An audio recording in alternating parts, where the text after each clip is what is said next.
going on, everybody? Welcome to another episode of Operation Redwood. Today, we're going to get right into it. We are talking about leading with influence, becoming a man who guides. And what's exciting is I'm actually here with one of my good buddies, one of my best friends, one of the co-hosts here, Chip, who he doesn't know I'm going to say this, but I'm going to say I think he is a phenomenal leader. And I know that he doesn't really he's so humble. I mean, Chip, you're just freaking humble as hell. So you're probably like, I'm not, I'm this and that. But I feel like one of the things that make an efficient and a very effective leader is someone who speaks from wisdom, but you really you speak from wisdom and experience, not just head knowledge.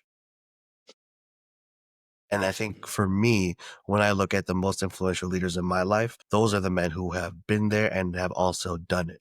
They didn't just read about it. They didn't just study it in a book or go to school or went to college for this degree and now they're talking on it. That's just head knowledge. You've actually experienced things. You've experienced darkness. You've experienced what it's like to be away from God. You've experienced a loss of identity, a loss of whatever that is. So when you speak, there's so much authenticity and wisdom behind your words. So I'm not here to gas you up. I'm here to to share why I admire you so much as a man and as a leader. And I think authenticity and wisdom and experience are part of that. Well, I appreciate you saying that, but I feel like that's why from the beginning there was this mutual bond that I don't know, you saw what you saw in me and I saw what I saw in you. I remember like the first Zoom meeting that we had as soon as my wife woke up and she was like, "Oh, so how was your kind of like first day of school?" And and I was like, I don't know what to take from it, but there's one person in there that I just feel like I clicked without saying anything. And that was you. And That's funny. just as you say all of those nice things, I appreciate it, but God deserves all the credit because without him, I would be in a way different spot, different mindset, different personality, I would say. Mm. But God is good, and you say that you appreciate all of that, but none of this would have been able if you wouldn't have responded to that one call, to that one vision that God has given you. So also, God is using you as a vessel, and also God has blessed you with a gift to be able to not only tug at men's heart, but to actually go after them and go after Mm. them with a passion that I nowadays you rarely see. I It's appreciate almost that, man. becomes it's Yeah. almost so I think that's one of the things that we share is we have a passion for men to come alive because I think, maybe for lack of a better term, we've both been dead on the inside, maybe even close to death on the outside. yeah. I mean, yeah, that's not even a maybe. I know we both had our experience in that end, but I think that's where really true leadership comes alive, where you are just so passionate about something. I was talking to Pastor Thomas about this, and he was saying, Chip knows the story. I'm trying to shorten it here so I don't have to tell the whole story. Basically, Pastor Thomas asked me, so what are you passionate about? I was so concerned about, some people would see me as too aggressive or too much of this. And he's like, that's okay. That just means you're passionate about something.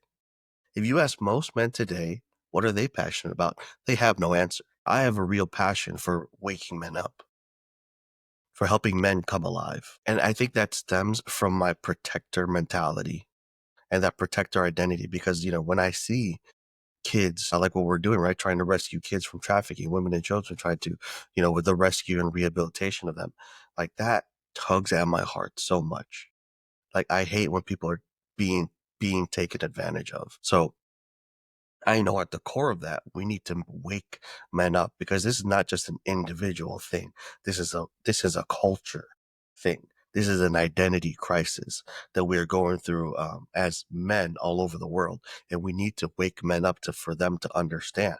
So let me ask you: when you think about leaders in your life or people who have had an influence on you, what's like the number one trait that you see that you're like, oh, that's a good leader? What is that? Man, the only thing that comes to mind is Christ centered, Mm, Christ foundation, and the reason why I say that is because a lot of times in my past, I looked at people that they role modeled something else, meaning they had no relationship with Jesus, they had no relationship with God, and it was a relationship with the world. It's different because I lived a life with Him, a life without Him, and a life again with Him. And seeing that transition, seeing a life without Him, I just spiraled out of control to the point that you find yourself in a room with the wrong crowd, wrong people, mm, mm. and you contemplate the meaning of life. And then finally, you step out of that darkness, and you follow God. You start a relationship with God. You start a life with God. And then you see that somehow life got even harder, but yet you have that peace. You have that comfort. You know that God is in control. Like it's just such a weird dynamic to understand that God, the creator of all this universe, is worried enough about you to know your name. So yeah, that's the first thing that I look at it now. Yeah, obviously, if you would have asked me when I was maybe 20, I would have given you a different answer. I would probably would have given you an answer like, oh, well, I'm looking for somebody, party life, whatever, like, let's get together, let's have a good time, let's have fun. But it's different now. Come on, let's have a party life and let's have some fun. We got Samuel Johnson joining us. Late to the party. It's all good, but yeah, you're here to have fun. That's okay. That's what Chip was just talking about. Let's go. Let's have fun. Hey, Chip. Good morning. No worries, Let's Tim. go. Let's go. Due to technical difficulties, a little bit of a delay, but you're here. You made it to the party. That's the important thing. We're talking about what are some traits that we admire in people who we've seen as leaders or who we've looked up to as leaders.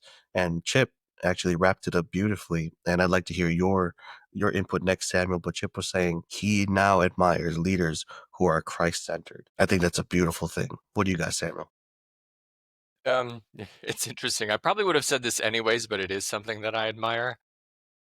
I admire leaders who don't quit and don't give up and continue to have a good attitude through that. It's just for me very inspiring to see people who no matter what is thrown at them, they remain positive, and I'm thinking of a friend in particular. I'll give it a shout out to him. I'm not sure if he'll watch this, but his name is Jim Sabelico, and one of the things Mm, that he says often to me is there's a blessing in this. Like whatever is thrown at him, he's like, well, God must want me to grow there. Like this is a blessing. This is a gift. I have. There's something in this that's gonna benefit me, and I'm just like, man, how do you get to that level of joy and connectedness with the spirit? I long to have it, but yeah, I think that's what I'd start with. that's so good. What about you, Angela? I'd love to hear what you think too. I know I touched on it earlier, and I'm just so in the moment, I kind of forgot what my answer was earlier, but I'll give Did you you another already one. answer? No, yeah. I Chapter think I two. did. I think just yeah, right. I think I did. Experience, wisdom. That was my answer. Men who speak not just from head knowledge because they've read about it, they learned it, but they've actually experienced it and gained wisdom to speak on it, not just theory. They have true experience and wisdom. I think a lot of leaders nowadays, especially with the rise of social media, you have a lot of, quote unquote influencers. Influence and leadership are so intertwined uh, because that's what a leader does. If you're a leader, you have influence over somebody else.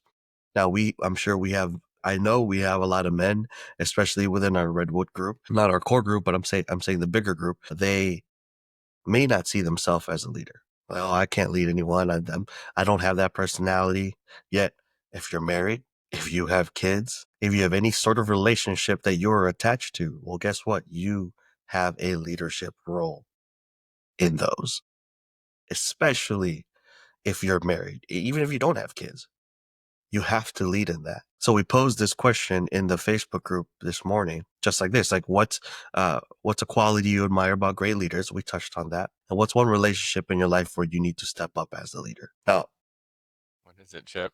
I'm like, I'm Spill not, it. Chip's got something. Chip's got something. Go for it. Man, it's this recurring theme in my life, apparently. It's my wife. My wife. Um, I, for the, I would say, not trying to argue, not trying to, I guess maybe be more of a pleaser than a leader, sometimes. And that could also be damaging. You don't always have to agree, even though she might not see it. My job is to lead and protect. And I don't do that when I fall short, in a sense, like accepting certain things that I see that it can be, like the Bible says, right? The little foxes that ruin the vine. So I'm not saying that, oh my gosh, like she's doing something bad or anything like that, but I feel like those things, if you don't attend to, they can grow into a bigger animal that you cannot probably tame at the end of it, and it can ruin everything that you build, so far. So yeah, um, sometimes stepping on her toes, it's not a bad thing.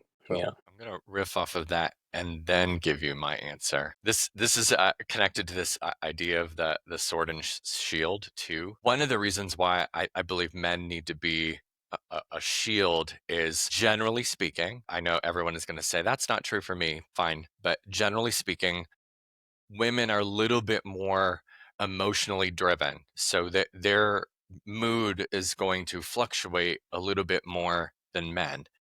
I'm not trying to be sexist or rude here. I'm just saying in general, and men need to be solid for that energy from a woman. And when men acquiesce, that frightens women. That scares them. They're not necessarily going to say that. What they're going to do is pick up your role, and that pisses them off. So now they're having to be a woman and a man because we thought acquiescing was the kind or nice Christian thing to do. And I'm not talking at all about beating or yelling at your wife, because that's where people end up taking this. But it means standing firm in the gap for the woman and women in your life if you're not married. Maybe this is your mom, maybe it's your sister, maybe it's a friend. Women need stability. Quick anecdote. I was getting ready to buy, I had a female supervisor, and she said, what are you going to do for the weekend? What are you doing? I said, oh, it's really boring. We're buying life insurance. And she said, your wife is going to love you. And I was like, what are you talking about? And she's like, that is like the romance language of women, stability. And it just clicked. It just clicked. Women's brains are this sort of like tumultuous roller coaster. And again, no, that's not every woman. So please don't attack me or send me hate mail. Send it to Angela. But it's just true. Chip, yeah. Like I'm totally with you. Stand in the gap for your woman. Secondly, for me, this is my answer to this question. What do I need to step up in leadership? For myself. I need to lead myself better. One of the areas where I'm doing that is choosing very intentionally to limit social media access and news, and two, intentionally speaking positively about myself and others in my own head. We allow ourselves to be led by uninvited spirits and guests in our mind. And that is not helpful. It's not helpful. After what Both Samuel said, I want to change my answer. I feel like, you're right, Samuel. But I feel like you're right, because I should have said it like it starts with me, like, leading myself first, so then I can lead my wife, because I know I have things that I got to work on myself as well to be able to take that leader role. What about you, Angelo? First, I was gonna say my wife, because that's like that's been a big theme for me, as my relationship with you guys. I tell you guys what's going on, and I'm like, yeah, my marriage for sure. And I'm like, damn it, Chip took it. And then Samuel goes, myself. And I'm like, damn it, that was my second one. Like, but I think a lot of guys' answers are similar to that, right? It's myself and then my marriage. Because it's easy to say my job, my work, my business, whatever, because those are the things that we think we're good at that we'll just focus our leadership on instead of actually focusing on the things that we should be focusing, right? Like, oh, I feel insecure with the way I run my family or the way I lead my family. So you know what? I'll just be a really, really good provider. I'll make a ton of money and hopefully that'll overflow and that'll shut everybody up and like cover up my insecurity as a weak husband or weak father. And I think that is one of the issues. To give a different answer, which I'm not saying those are two good answers I have to continue to focus on, but leading the men that I am in active discipleship with. And that starts with leading myself and then leading it in my marriage. But being cognizant of if I'm supposed to represent Jesus and I'm supposed to teach these men and I'm supposed to replicate that for these other men, how well am I doing that? If I'm supposed to copy, like, this is the blueprint, I'm supposed to be this, and these men are supposed to try to be quote unquote in a way like me because I'm like him. How well am I doing that first part? Didn't Paul tell one of his disciples, I don't remember, I think it was probably either Titus or Timothy, follow my example as I follow Christ. Yeah. I And hear that is that. one of the hardest parts. Go ahead, Angel. Go ahead. I hear No, that that's because just a little comment. I just am watching societal decline, and the example of this is in a group I'm in. This friend of mine I'm pretty sure he's the assistant athletic director, and he's watching baseball games, and his athletes are just cussing and yelling at the refs, and they've had several bench warnings. And and then I think he said, so what are these guys' examples? I didn't watch tons of it, but the NCAA tournament, apparently one of the coaches just went off, and these players, people are watching. People are watching, and kids are being influenced. The lack of decency, moderation, and respect. And I think if you would approach a lot of these people, they would say, well, I'm not a leader. And I think that's the problem. The belief that you're not a leader and that we haven't instilled that in our young people. No, people younger than you are watching you. And I don't think that's been instilled that much recently, the way it used to be. 100%. And we talk about it all the time, right? Like the negative side effects of social media. And, it's creating this comparison. And it's our reality versus someone else's false, makeup of what they want people to see. So there's there's that aspect of it, right? All the BS and the negativity that's attached with it. But there's also positive that comes from sharing your story on on such a big platform. I remember when I was heavily into like the business stuff, um, I was in the gym one morning and this kid walks up to me, probably, I don't know how, I mean, I was what, 20? No, I was 30 at the time. So this kid was definitely in his early 20s. He's like, "Are you Angelo?" And I was like, "Yes, why?" Like, I'm like, and the cop in me kicks in. I was like, "The fuck you want? What's up? You coming to collect? Like, what's up?" But he's like, "I follow you on social media." I was like, "No, really?" I was like, I'm like, man, I'm over here like, there's some half naked old guys around me and I'm all like blushing and stuff. I'm like, this is crazy.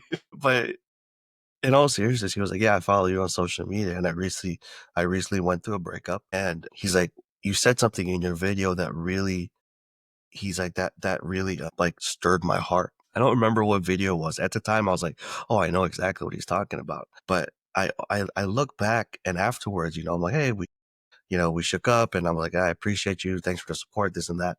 Afterwards, on my drive home, I was thinking about like, I remember making that video, thinking about the editing, about, does the lighting look good? Does the background music make sense? I remember making that video, but none of that really mattered to this kid. What mattered was the content that was being shared. I was like, wow, you just don't know where the harvest is going to come. But as long as you're planting seeds, there's always going to be some kind of harvest. And I think that was such a big aha moment. Like, yeah, it was a cool experience, but even more so, I'm like, this is one of the positives that can come out of this if we use it properly, if we're intentional about what we're doing. And we know that there's a lot of men that are in the shadow. And this is part of what makes what we do so difficult. Like, men need this. Men know they want this, but they still don't. So now go ahead, Samuel.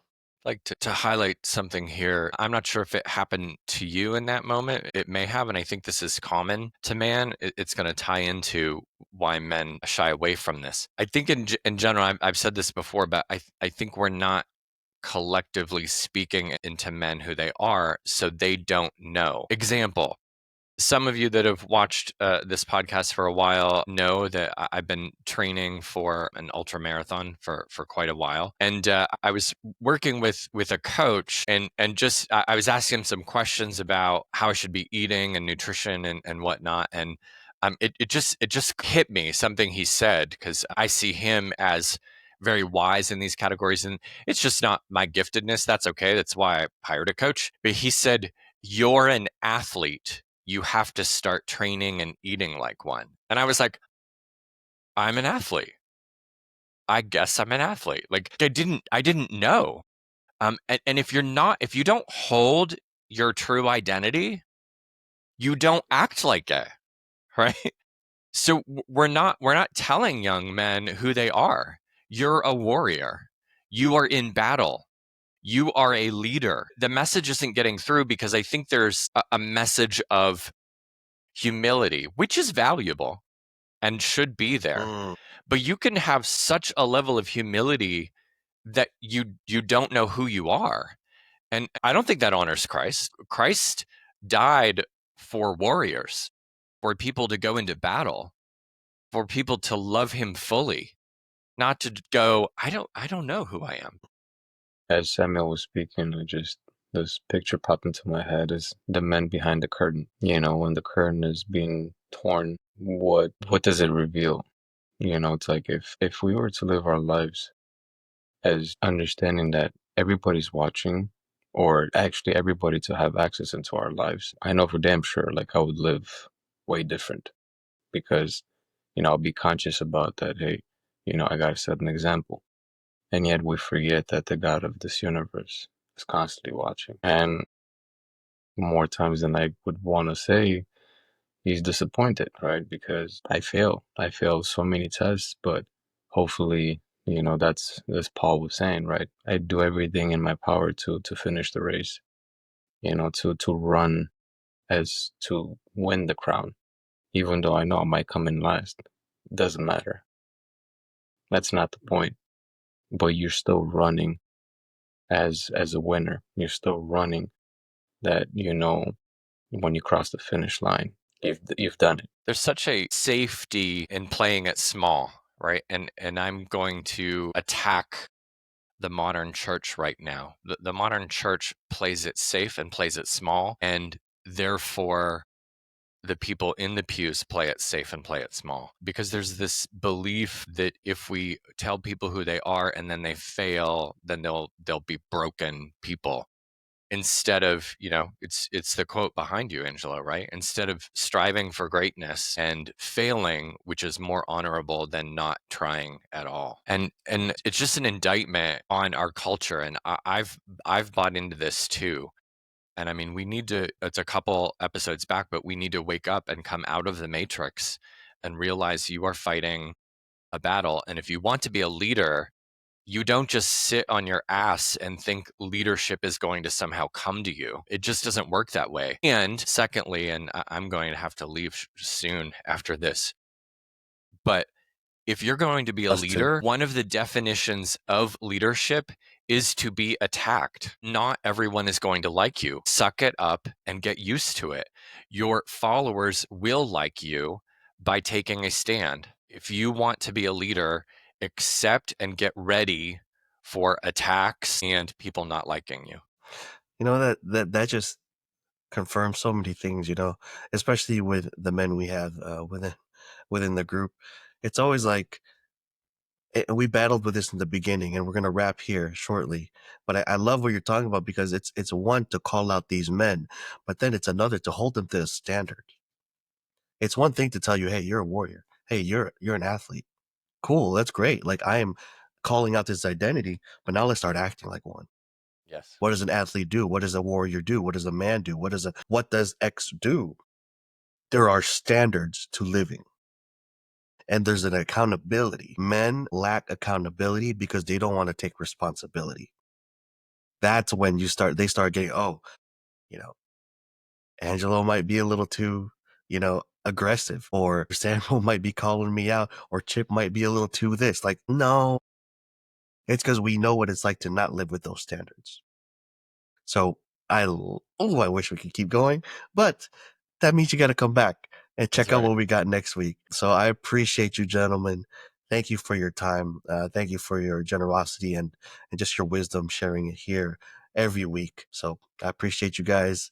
Thanks for tuning in. Make sure you subscribe, like on the iTunes, Spotify, whatever platform you're listening on. And we'll see you guys next week. I appreciate you guys. See you later.